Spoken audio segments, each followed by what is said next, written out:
Toward Manhood. Ever since Eve at that critical moment screamed, "Be a man," we have the duty, the pride, the honor, no, the pleasure of being a man.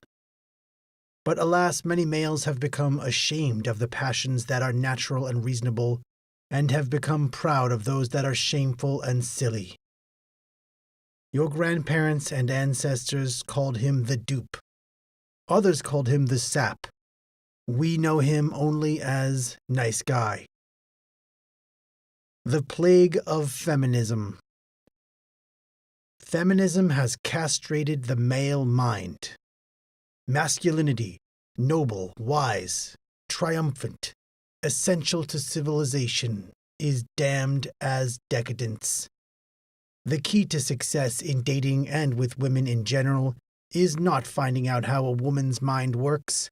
To the contrary, the secret is finding out how a man's mind works and being not a nice guy, not a jerk, not some male, but a man. Come here, my feminists, and lay your charges against mankind. The Dragon Ladies shriek. Masculinity is accused of the following. He has looked upon women as forms of meat to be sexually consumed.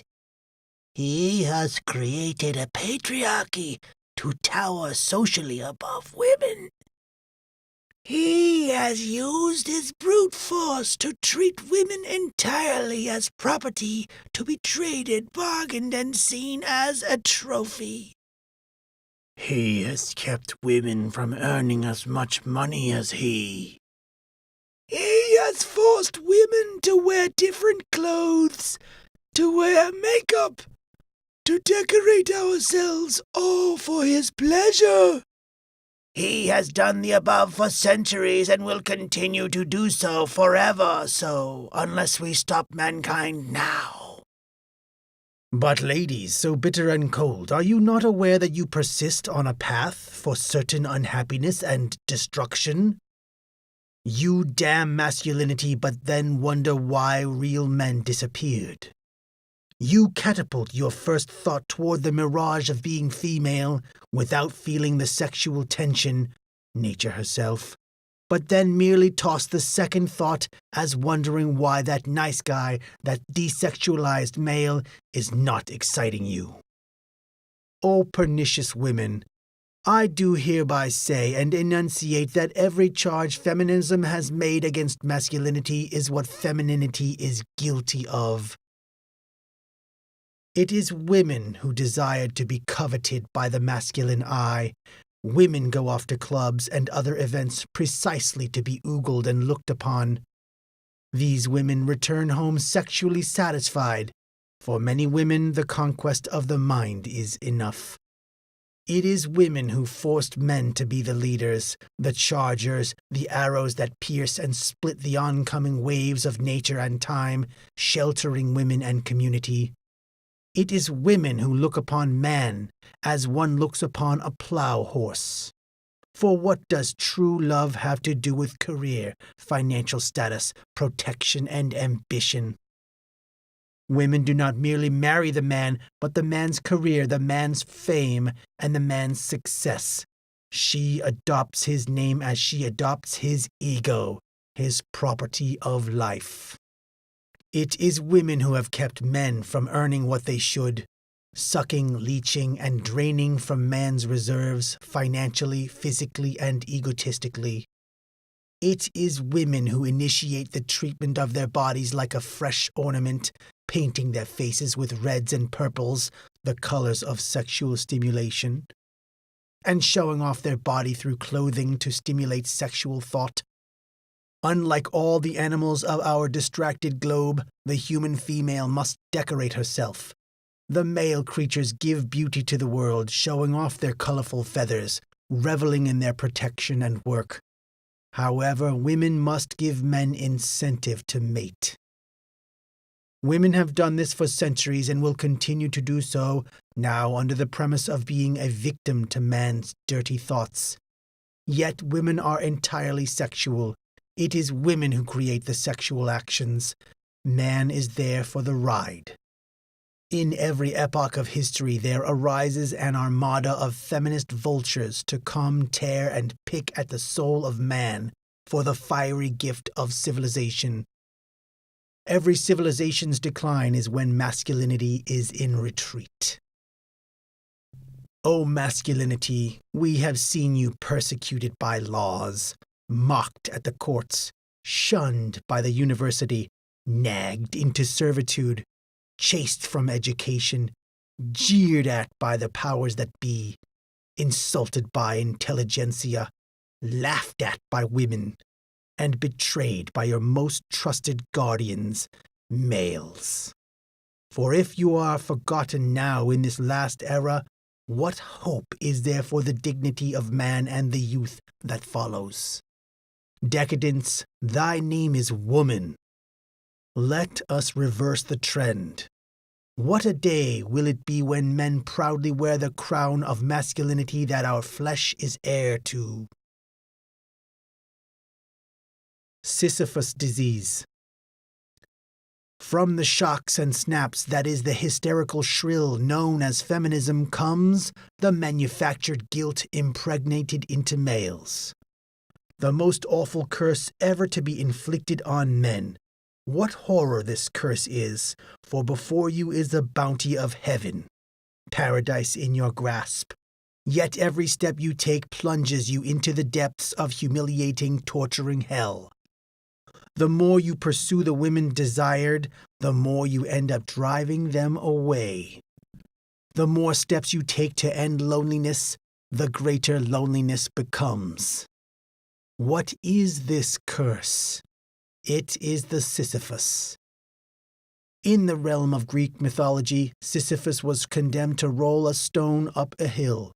Yet for poor Sisyphus, the rock would always roll back down. The more he pursued for his goal, the more he encountered defeat. Just as in today, the nice guys see the paradise in the woman they are attracted to, a dream in flesh. They pursue their goal and roll up their rock of phone calls, intimacy, and affection. But for the poor nice guy, the harder they push that rock, the harder it falls on them. The more they pursue, the more she flees. The more they declare their love, the more she vanishes forever, leaving the nice guys with cold, hard pain. "But I have dodged your Sisyphus," an old romantic will say. "I have found my girl. We are soon to be wedded." Alas, for Sisyphus strikes at its worst in marriage. I'll say it again. Sisyphus strikes at its worst in marriage. Sisyphus makes sissies of us all. The married nice guy, sissy, faces the hardest consequences.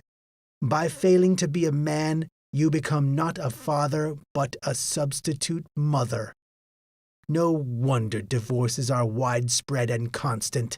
No wonder lesbianism is on the increase. If males act feminine, then what are women to respond to? Sisyphus is resisting women, not by negligent, but by your pursuit, not by your lack of romantic sense, but because of your romantic sense. Humans have been formed with a social form, along with a physical form.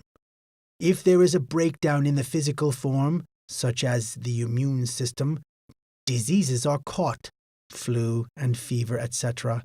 In just the same way, if there is a breakdown in the social system, diseases are caught. Loneliness, despair, aimlessness. Purpose, passion, persistence. In other words, strength, nobility, mastery. This is man. Masculinity is uninfluenced by his environments, physically and socially, while femininity is influenced completely by the environment, physically and socially. Sisyphus disrupts masculinity and places feminine characteristics into the male. Physically, Sisyphus will not adventure, risk, and ultimately surmount his surroundings. Socially, Sisyphus will shrink, become a wallflower, become agreeable with everything and everyone, and ultimately bend to the environment, submitting rather than dominating. The symptoms are broken dates, disrespect, being blown off. In other words, unrequited love. The root of the symptoms is the breakdown of this social form. Sisyphus with the plagued individual is identified as the nice guy.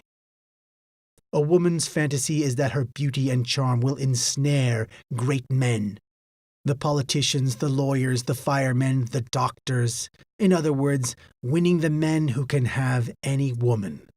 A man's fantasy is that his will and strength can overcome any obstacle heroically. You could even say that femininity is matter over mind, while masculinity is mind over matter. Does this sound like you? I called her every day. Why is she blowing me off? I confess my feelings for her. Why is she avoiding me? We used to talk about everything all the time. I never felt closer to anyone, so I decided to go for her. Now she is saying we should just be friends. What does that mean? Poor souls.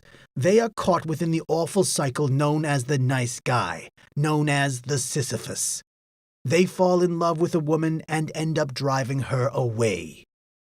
Are you lonely? Do you feel as if you're going to be single all your life?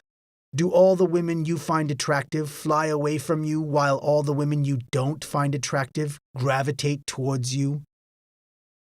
Do you feel as if you've lost the lottery of life?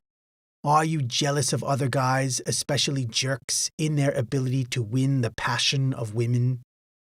All these are symptoms of Sisyphus. They can all be cured.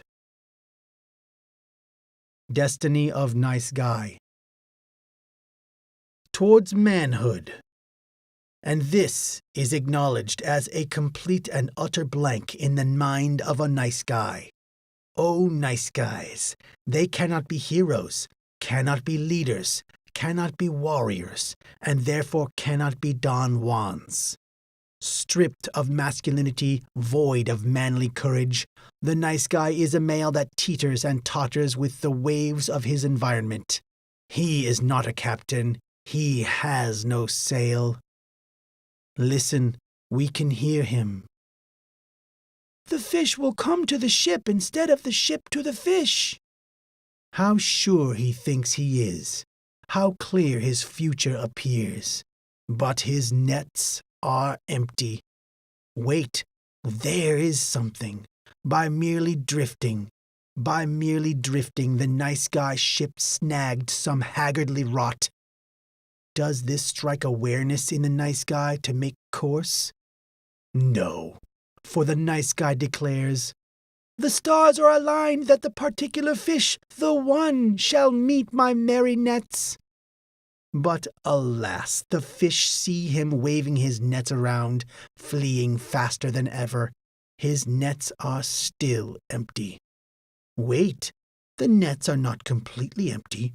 The haggardly rot is within. We must accept our fate, he says, and settles for the strange fish or damaged fish that have swam into his nets. Never realizing his potential as a captain, never realizing his genius for sailing and the joys and thrills that come with it, the nice guy yields to mediocrity. Why does the nice guy stay mediocre? Because he is told that someone will love him for how he is. How destructive is this statement? What an obstacle it is to success, for it makes it seem that all values are relative and thus making him blind to his mediocrity. Look, a storm is approaching, and off goes the nice guy, sailing away scared and frightened. Smooth seas never made successful sailors. The nice guy is the great fisherman who fishes in the docks. Towards manhood. For the nice guy's proper name should be soft male. Molded by convention, sculpted by reaction, altered by fear. The soft male's destiny is to crash and burn repeatedly until someone he likes does like him back. If she does not flee, if she is as desperate as he is, then they unite with both of them saying, "Thank goodness that is over." The dating game, the threshold of joy, the pinnacle of exhilaration, the zest of life's rattling dice. These are seen as the pain, chores, and joyless motions to the soft males. Life is not the focus. The avoidance of pain is. Scoundrel nice guy habit. His chains are too weak for us to feel until they are too strong for us to break. But it was not women who forged those chains. It is ourselves. You can hear them clanking through childhood. The hardest lesson to realize is that we are the creator and mastermind of our failure. Your competition is yourself. When you can conquer yourself, you can conquer everything. It is not so much that the truth of women hurts. The shock is recovered with success. No, the lies we have all believed, they leave the scar. Remember, the first feminist was Adam, who didn't have the spine to tell Eve no. Masculinity must be secured and nourished, or all civilization fails. This is an extreme exaggeration. Is it? Take any civilization and look at its collapse. Masculinity is always in retreat at the latter stages. Look at the Ottoman Empire. After Suleiman, the sultans became mediocre, even mentally retarded. It all started with one sultan who became so infatuated with a Ukrainian woman that he would do anything for her. Does this sound familiar? She wanted her son, obviously not born by him, to be sultan. He transported the lad into the empire and put him in line to be sultan. He would do anything to please her.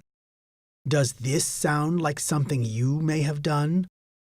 The effects of the following mediocrity were not immediately seen, but for several decades in the first half of the 17th century, the women exercised such influence that the period is called the Sultanate of the Women. And so the great and vast Ottoman Empire collapsed, not because of women, but because of the betrayal to masculinity. Towards manhood. And there sits our nice guy waiting for the one to come. Opportunity will knock. Therefore, make the door. For the beauty of successful people is that they do what unsuccessful people dare not to do. On masculinity. At the latest Pook fiesta, I gathered the women. Ladies, how do you know confidence? Their cat eyes glowing, they answer with a slippery tongue. Confidence is what makes others give him respect. Confidence is what makes me feel feminine. Confidence is what makes me feel comfortable. What answers are these? What replies these women give? Confidence. What is it? Where is it? What should it do? All that I know is that it is the most mysterious, most invoked, most advised trait to have. Be confident. But what is it? And why do women want it so badly? Why don't they make it for themselves? Oh, pardon me, women, who nothing stops, not even contradictions. You women seem to have discovered some magical element known as confidence and look upon it as the giver of all things. Confidence. It has food for all your female appetites, calm for all your feminine nerves, direction for your missions, protection against your worries. honor against your immoralities, stability for your wavering, integrity for your shamelessness, rhythm to your boringness, advice for your endless perplexities, truth to your errors, values to your vacuums, which provides for all your needs, foresees all your desires, satisfies all your curiosities, amends your faults, and exempts you, ladies, from the need of foresight, prudence, judgment, sagacity, experience, honor, courage, and industry. How much you expect from a man? Your desires are unlimited, so your definitions are unlimited. As a man, I look upon this rare jewel, this diamond that women so frequently petition me to share, this confidence with a smirking air. I hold it to the light of truth, and then confidence splits into three: the past, present, and future. Or, better to say, initiator, consequences, and purpose. The names of courage, professionalism, and altruism. I draft 3 women, you, and you. Since we know that women want different things, we shall split them in 3 as well. Some women want to find someone to marry. That is you. Some women want someone to sleep with, to shag. That is you. Then there are women who are just looking for friendship. Yes, you. From the different spectrums of confidence, from the 8 mixes of courage, professionalism, and altruism, we will see where you stand and what this marvel confidence is, and the composition of a true man. Courage, professionalism, and altruism. Mix and match. Mix and match. What types of men shall we make with them? Let us start with one that is opposite of all 3 values of confidence. Non-altruist, non-brave, voluntary. Henry works for a supermarket chain as an administrator. He plays golf, goes to concerts, and explores the internet. Rate women, out of all 8, where does he stand? One-night stand or affair, 8th. Long-term relationship, 8th. Friendship, 8th. Ouch, what a loser! Oh, but let us shuffle the deck again. Here we go. Prepare thyself, ladies. Altruist, non-brave, voluntary. Dennis lives next door to his elderly grandmother. He works in computing and gives dinner parties for friends. Oh, lives right next door to Granny. What a nice guy. Rate, ladies, rate. One-night stand or affair, 6th. Long-term relationship, 7th. Friendship, 7th. Even as desired to be a friend, the nice guy fails. Let me move the shells around again. Ah, that's it. Here we go, ladies. Altruist, non-brave, professional. Charles enjoys caring for people. He is a nurse but is considering training to be a counselor because he thinks the prospects might be better. He is learning to play the clarinet, but does not practice as much as he should because he worries about the neighbors. He worries about the neighbors. What a sissy.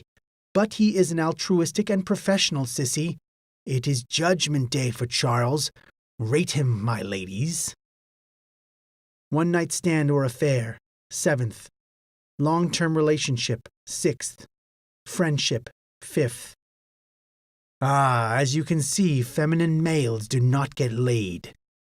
Oh, do not get angry with me, ladies. I am not creating just wimps.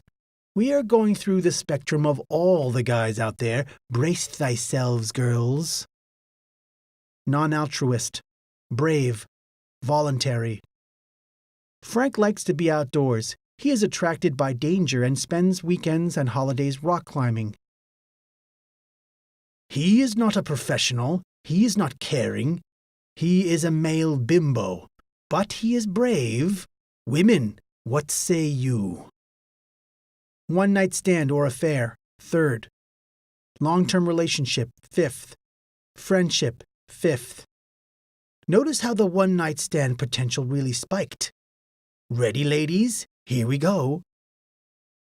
Non-altruist, non-brave, professional. George lives and works in the city as a financial advisor and has a wide circle of acquaintances. When not working, he likes going to the theater, restaurants, and wine bars. Oh, women love status. Ladies, rate that George. One-night stand or affair, 4th. Long-term relationship, 4th. Friendship, 4th. See? Career success isn't a guarantee to get you women. More. Non-altruist, brave, professional.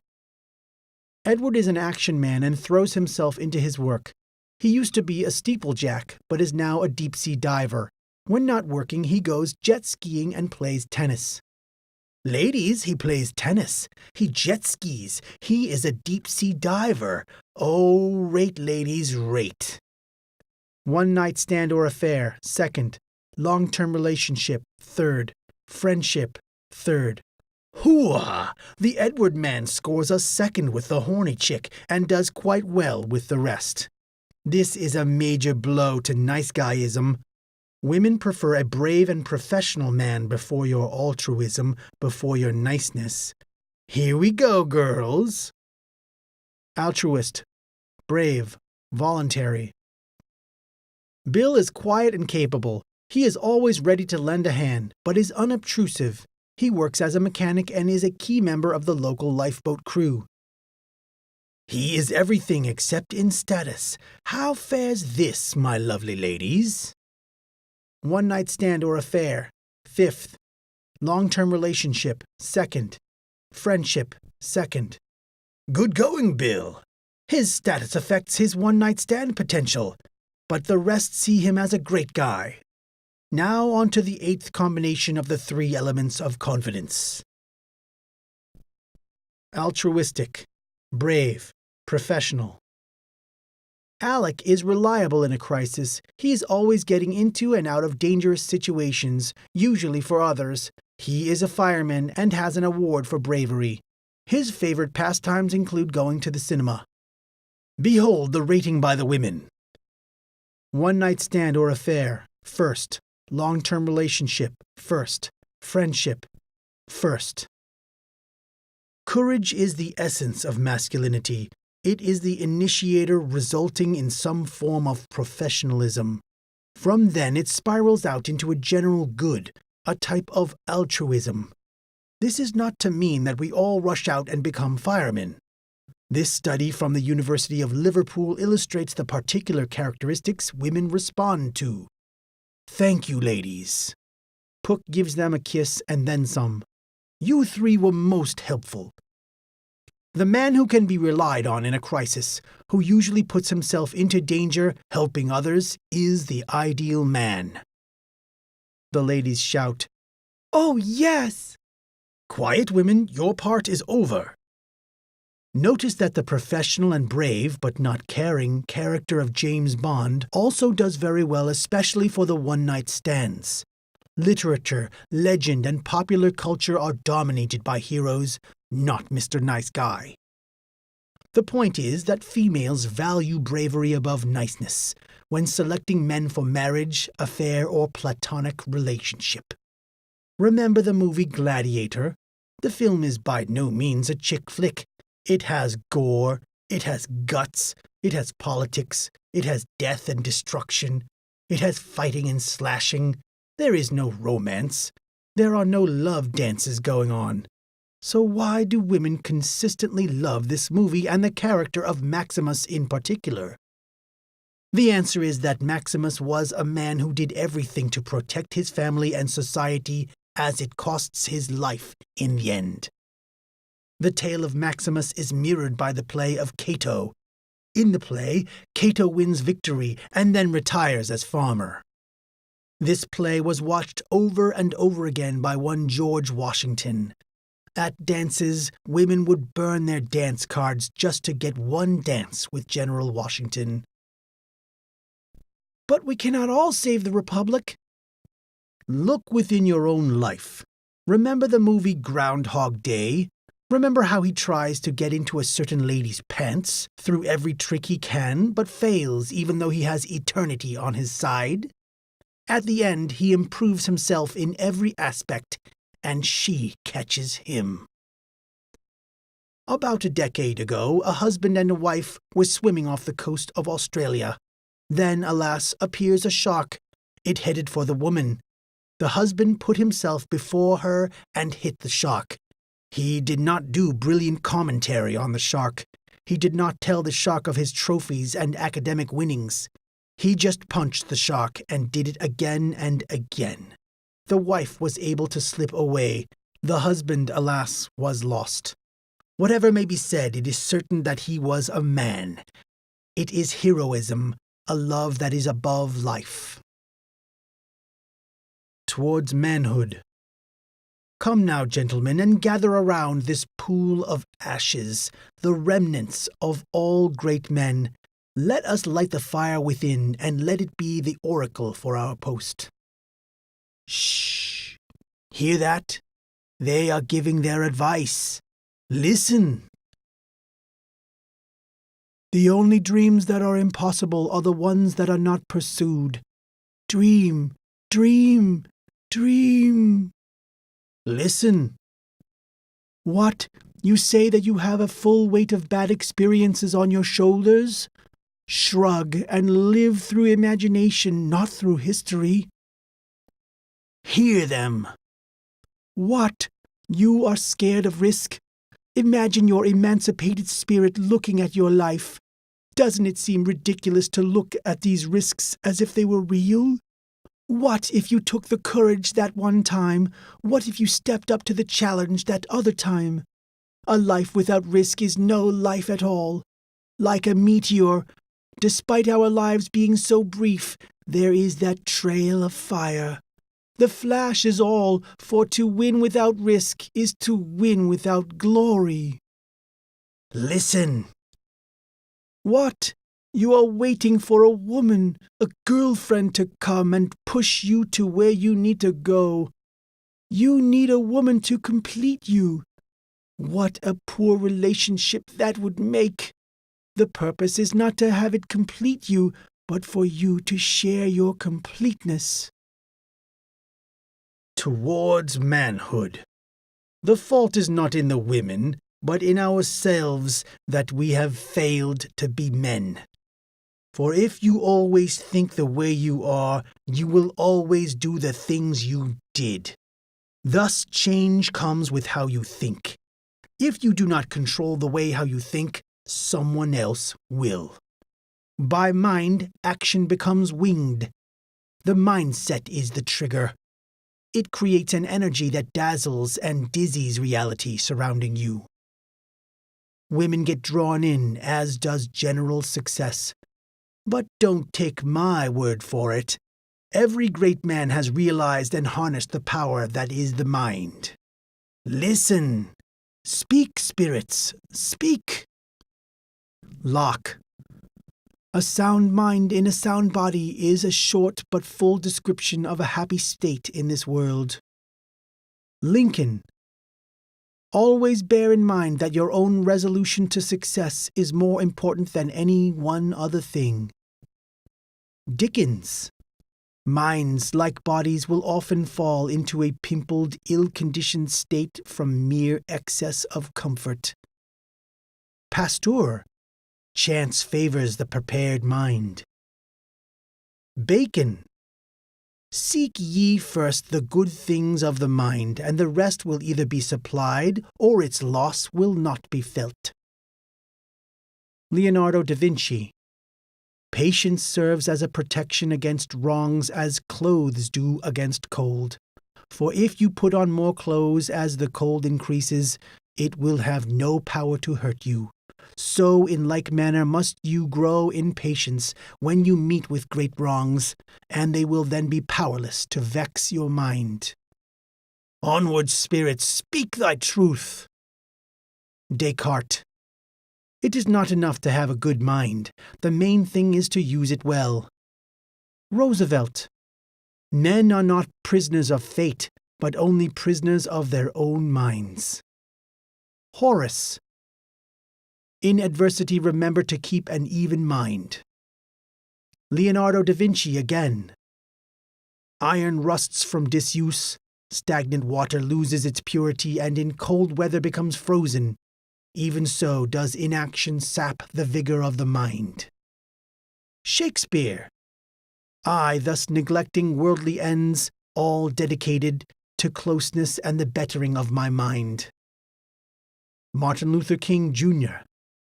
A nation or civilization that continues to produce soft-minded men purchases its own spiritual death on an installment plan. Oh, speak, perturbed spirits, speak! Cicero. A mental stain can neither be blotted out by the passages of time nor washed away by any waters. Hawks. The only inequalities that matter begin in the mind. Holmes. The mind, once expanded to the dimensions of larger ideas, never returns to its original size. Jefferson. Bodily decay is gloomy in prospect, but of all human contemplations the most abhorrent is body without mind. Virgil. The spirit within nourishes, and the mind instilled throughout the living parts activates the whole mass and mingles with the vast frame. Ovid. Happy is the man who has broken the chains which hurt the mind, and has given up worrying once and for all. Heaven and earth, let them be heard. Spencer. It is the mind that maketh good or ill, that maketh wretch or happy, rich or poor. Shakespeare again. It is the mind that makes the body rich, and as the sun breaks through the darkest clouds, so honor peereth in the meanest habit. Cato. If you are ruled by mind, you are a king. If by body, a slave. Webster. Mind is the great lever of all things. There is a story that a friend told me that I, in turn, wish to depart with you. A sensible woman traveled to a village of fools in which a young boy was raised. A crowd of females, both women and nice guys, gathered around him with various objects, whips, ropes, and stones. One said, "Look at how fast and strong he is. He makes the others feel weak. Let us tie stones around his body to slow him down." Another said, "Look at how sure he moves through the world. Let us whip him to make him realize that the world yields to others, not to him." A third said, "Look at how successful and resourceful he is. Let us tie him up with ropes and spread his fruits to others." A fourth said, "Look at how he stands tall and straight, almost as if he were a demigod. Let us place stones on his head to weigh him down to earth." And yet a fifth said, "Look at that attitude of superiority. Let us hoist him into the air with ropes, tie the whips around his neck, and weigh it down with stones to squeeze the bloody attitude with a hanging." "Stop!" cries the woman. "What nature has done is well made. The boy is endowed with the gifts whose fruits we depend on. Do not pretend to correct nature. The superior physical strength, the confidence, the resourcefulness, the idealism, and the egoism, let these natural traits grow and blossom to the beauty that is man." Then in Shakespearean tongue this woman cried, "For what a piece of work is a man, how noble in reason, how infinite in faculty, how in form and grace, how expressed and admirable, how in action, how like an angel, how in contemplation, how like a god, the beauty of the world, the paragon of animals." Nature has given us all that is necessary to accomplish our destinies. It has provided a social form as well as a human form, and these masculine traits are so constituted that they develop themselves through the clean and unpolluted mind, free of feminist-imposed guilt, developing themselves harmoniously in your best pursuit. Away then with the feminists and guilt-felt males. Away with their stones of sensitivity programs to tie us down. Away with their whips of laws. Away with their ropes and bindings of legalities that shuffle our success and wealth to women. Away with the stones of guilt that push us to pessimism. Away with the hanging of annihilation whose executor's hand is but our own. Towards manhood, and through it let men be men, and the light of life shall shine again into the world. Towards manhood, and let us never deceive ourselves again. Let Eve cry all she wants. Let the feminists, turning every which way, prattle and rattle their flaming sword of devilish tongue. For we have reclaimed paradise.